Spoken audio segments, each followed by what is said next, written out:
Ah, eu vi.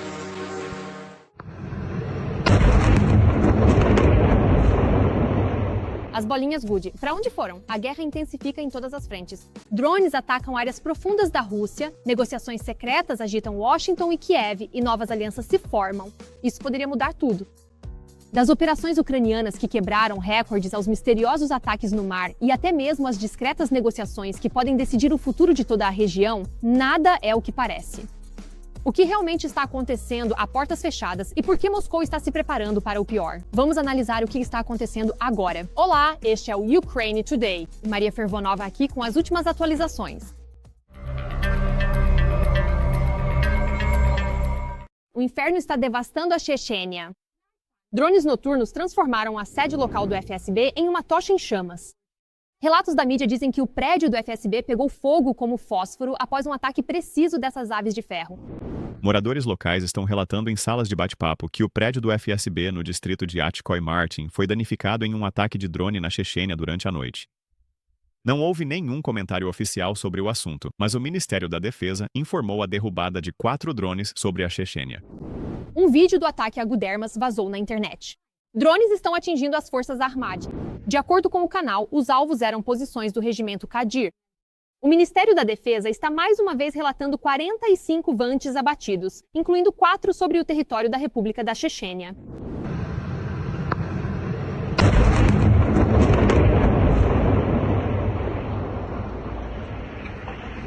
Para se abster, a Rússia está sob ataque novamente. Drones atingiram a refinaria de petróleo e o porto. A cidade foi sacudida por explosões poderosas. Testemunhas dizem que drones estavam circulando no céu a princípio, depois houve uma explosão repentina, e isso se repetiu várias vezes.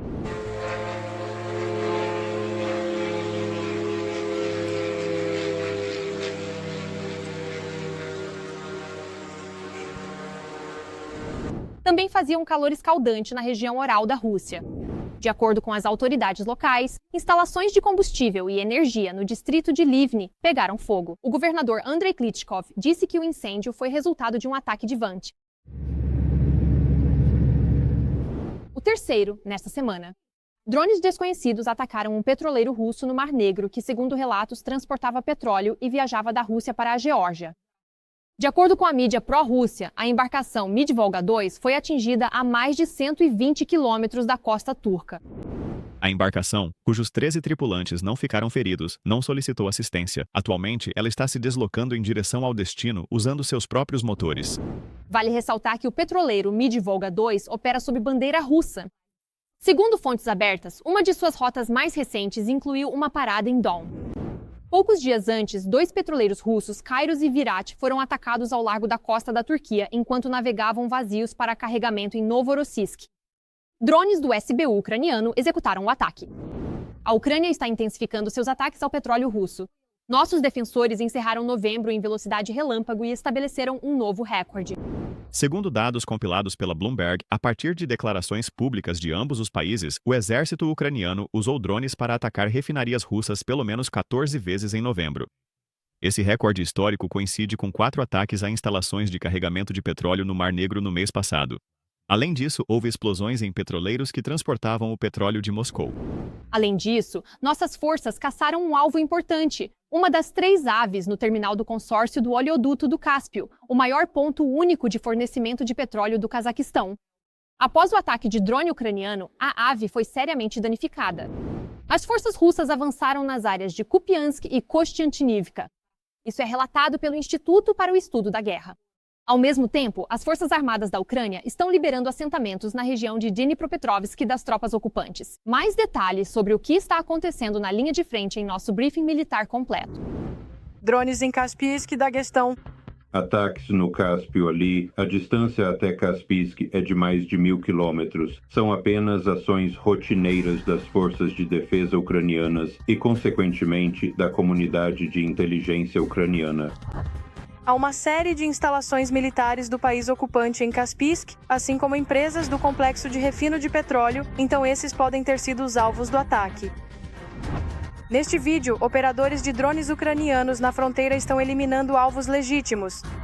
Como resultado, na direção sul de Slobozansk, 2 veículos inimigos, sistemas de comunicação e 5 ocupantes foram destruídos. E aqui, soldados da 57ª Brigada estão destruindo drones à espera, cujo plano era interromper a logística ucraniana. Outra pequena vitória das Forças Armadas ucranianas é a liberação da vila de Ivanovka, na região de Dnipropetrovsk, dos ocupantes. No mapa do Deep State, é possível ver que em 28 de novembro, Ivanovka foi marcada como uma zona cinzenta, e no dia 29 já foi designada como território liberado. A situação permanece mais difícil na direção de Pokrovsk. Em Mironovrad, o exército russo não desiste das tentativas de cercar os ucranianos. Em relação a Mironovrad, a situação é difícil. Os combates estão ocorrendo diretamente em Mirnograd, nos arredores. Os ocupantes estão tentando, usando pequenos grupos de assalto, infiltrar-se diretamente na área urbana e criar condições para se estabelecerem e acumular tanto efetivo quanto, consequentemente, meios de destruição. As forças de defesa da Ucrânia estão conduzindo com sucesso operações de busca e ataque voltadas para destruir os pequenos grupos de assalto do inimigo. Os EUA exigem a retirada completa das forças armadas ucranianas do Donbass, segundo jornalistas. O lado ucraniano se opõe e exige reunião entre Zelensky e Trump. Aparentemente, neste momento, uma decisão final no processo de negociação ainda não foi alcançada. Por outro lado, também deve ser enfatizado que Bitkov já voou para Moscou para negociações com o ditador russo. Enquanto isso, a Bloomberg informa que a OTAN está se preparando para um possível conflito com a Rússia, com apoio mínimo dos Israel. No momento, é justamente sob pressão dos Estados Unidos que está ocorrendo o processo de modernização efetiva do complexo militar industrial dos países europeus da OTAN e, consequentemente, processos relacionados à reequipagem dos parceiros europeus com os mais recentes sistemas de ataque e, por consequência, de defesa ativa. Os ucranianos também podem se orgulhar da modernização de seu armamento. Nosso país está desenvolvendo armas contra bombas planadoras russas e já pode relatar seu uso bem-sucedido e a destruição das primeiras 100 bombas aéreas inimigas. Foi justamente o uso massivo de bombas planadoras que permitiu à Federação Russa alcançar certos sucessos táticos diretamente na linha de contato. Estamos falando do fato de que, em determinados trechos da frente, a aviação do país ocupante, as forças aeroespaciais da Federação Russa, realizam ataques às posições das forças de defesa da Ucrânia, utilizando até 300 KBs por dia. Em resposta a esses desafios, o lado ucraniano desenvolveu um sistema para combater os KBs. Esta é uma iniciativa conjunta com países da OTAN que incluirá vários componentes, sistemas terrestres, aéreos e, consequentemente, sistemas de guerra eletrônica. O desenvolvimento de novos sistemas de defesa é vital para os ucranianos sob bombardeio constante da Rússia. Neste momento, todo residente da Ucrânia está sob ameaça, até mesmo os próprios desenvolvedores de armas. Durante o ataque a Vyshhorod, na região de Kyiv, um funcionário da empresa de defesa Firepoint, que trabalhava no míssil Flamingo, foi morto em sua própria casa. Com um ataque de míssil balístico Iskander-M, a Rússia tirou a vida e a saúde de civis em Dnipro, que não poderão mais ir ao trabalho, voltar para casa ou visitar amigos, porque o Kremlin lhes tirou essa possibilidade. Se você quer paz, prepare-se para a guerra. E a Ucrânia está se preparando não apenas para repelir ataques inimigos em 2026, mas também para penetrar profundamente em território russo. Em particular, a Ucrânia e a Noruega abrem uma coprodução de drones em 2026. Não é a única má notícia. Nossos jornalistas informam. Um novo patamar de escala. A Ucrânia e a Noruega chegaram a um acordo de colaboração na área de produção de veículos aéreos não tripulados. O respectivo acordo foi assinado pelo lado ucraniano com o ministro da Defesa da Noruega. Dennis Shmyhal enfatizou que essa cooperação se tornará uma etapa importante na ampliação das capacidades de produção da Ucrânia e no fortalecimento da capacidade de defesa do país. A principal prioridade é a implantação rápida de uma linha de produção experimental já em 2026. Estamos obtendo acesso não apenas a instalações de produção, mas também às tecnologias dos países da OTAN. Isso significa também a oportunidade de cooperação na produção de drones ucranianos e, consequentemente, na troca de experiências, bem como na utilização prática de drones interceptores ucranianos. Ambos os drones de ataque estão sendo utilizados e, consequentemente, sua utilização está aumentando. Um modelo de cooperação semelhante também está sendo implementado com o Reino Unido. Há alguns dias, Kiev assinou um acordo de licenciamento para a produção em larga escala de drones interceptores do tipo polvo em instalações britânicas. Este é um desenvolvimento exclusivamente ucraniano e já possui aplicação real em condições de combate. Esse drone pode operar tanto à noite quanto durante o dia. É eficaz contra sistemas de guerra eletrónica e, notavelmente, pode operar em baixas altitudes. Os drones interceptores fabricados serão entregues à Ucrânia para fortalecer sua defesa contra avantes russos. O projeto Octopus está sendo implementado como uma iniciativa conjunta da indústria de defesa. O Reino Unido obteve uma licença para a produção em massa do interceptador ucraniano e a Ucrânia irá recebê-los para aprimorar suas próprias capacidades de interceptação. O acordo recentemente assinado prevê de forma abrangente a produção em larga escala de vários milhares de drones interceptores cruciais para as necessidades urgentes das forças de defesa da Ucrânia, especificamente em diversas empresas especializadas localizadas no Reino Unido, o que elimina efetivamente qualquer possibilidade de o lado russo conseguir destruir as fábricas de defesa vitais que estão ativamente fabricando esse produto essencial. 3 fabricantes já receberam as tecnologias necessárias para produzir os drones Octopus. Outras 11 empresas estão preparando linhas de produção para eles. Após o início da agressão em larga escala da Rússia em 2022, o Reino Unido tornou-se um dos principais parceiros da Ucrânia. Londres está fornecendo uma poderosa assistência militar. Além disso, o Reino Unido está promovendo ativamente sanções, pressão sobre a Rússia e fornecendo apoio financeiro a Kiev. O Reino Unido é um pioneiro quando se trata da implementação prática das chamadas coalizões. Coalizões de drones, coalizões navais, coalizões de capacidade de ataque. E, consequentemente, foi o Reino Unido que entregou as primeiras armas pesadas ao lado ucraniano. Em particular, estamos falando do tanque Challenger 2. Somente após as ações correspondentes do Reino Unido é que os Estados Unidos entregaram seus tanques Abrams ao lado ucraniano. Também há planos na Ucrânia para criar pontos fortes robóticos, que serão equipados com módulos de combate para enfrentar os ocupantes russos. Em primeiro lugar, Estamos falando do componente logístico, ou seja, robôs terrestres. Eles vão assumir a maior parte da logística, reduzindo a zero as perdas de pessoal e, consequentemente, de equipamentos das forças de defesa da Ucrânia. Isso se refere à entrega de munição e, consequentemente, à evacuação dos feridos. Além disso, tratam-se de funções de engenharia, como a minagem e desminagem de áreas. Anteriormente, a Ucrânia, juntamente com os Estados Unidos, começou a produzir interceptadores de drones capazes de combater UAVs de ataque russos. Além disso, o governo holandês fornecerá 250 milhões de euros para a compra de armas americanas para a Ucrânia, sob o programa PURLE. Em particular, mísseis antiaéreos para F-16 e munições, que Kiev mais necessita, serão adquiridos nos Estados Unidos. Na Flórida, as negociações entre as delegações americana e ucraniana foram concluídas após mais de 2 horas. Nenhum comentário oficial sobre os acordos foi divulgado. O secretário do Conselho de Segurança e Defesa da Ucrânia, Rustem Umerov, descreveu a reunião como difícil, mas produtiva. Há relatos de que, a portas fechadas, chegaram a discutir possíveis cronogramas para as eleições na Ucrânia.